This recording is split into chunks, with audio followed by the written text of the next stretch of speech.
अथ व्यवस्थितान् दृष्ट्वा धार्तराष्ट्रान् कपिध्वजः प्रवृत्ते शस्त्रसम्पाते धनुरुद्यम्य पाण्डवः ऋषिकेशं तदा वाक्यमिदमाह महीपते।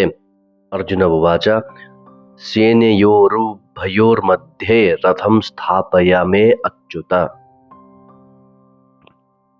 ಎಲೈ ಮಹಾರಾಜ, ಅನಂತರ ಕಪಿಧ್ವಜನಾದ ಅರ್ಜುನನು ಯುದ್ಧಕ್ಕೆ ಸನ್ನದ್ಧರಾಗಿ ನಿಂತಿರುವ ಧೃತರಾಷ್ಟ್ರನ ಸಂಬಂಧಿಗಳನ್ನು ನೋಡಿ ಆ ಶಸ್ತ್ರ ಪ್ರಯೋಗ ಸಿದ್ಧತೆಯ ಸಮಯದಲ್ಲಿ ಧನಸ್ಸು ಎತ್ತಿಕೊಂಡು ಋಷಿಕೇಶನಾದ ಭಗವಾನ್ ಶ್ರೀಕೃಷ್ಣನಲ್ಲಿ ಹೀಗೆ ಹೇಳಿದನು.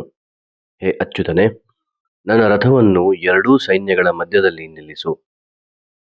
ರಥವು ಅಲ್ಲೇ ನಿಲ್ಲಿಸುವಂತೆ ಸೂಚಿಸಿ ಎಲ್ಲರನ್ನೂ ನೋಡುವ ಇಚ್ಛೆ ಪ್ರಕಟಿಸುವುದು.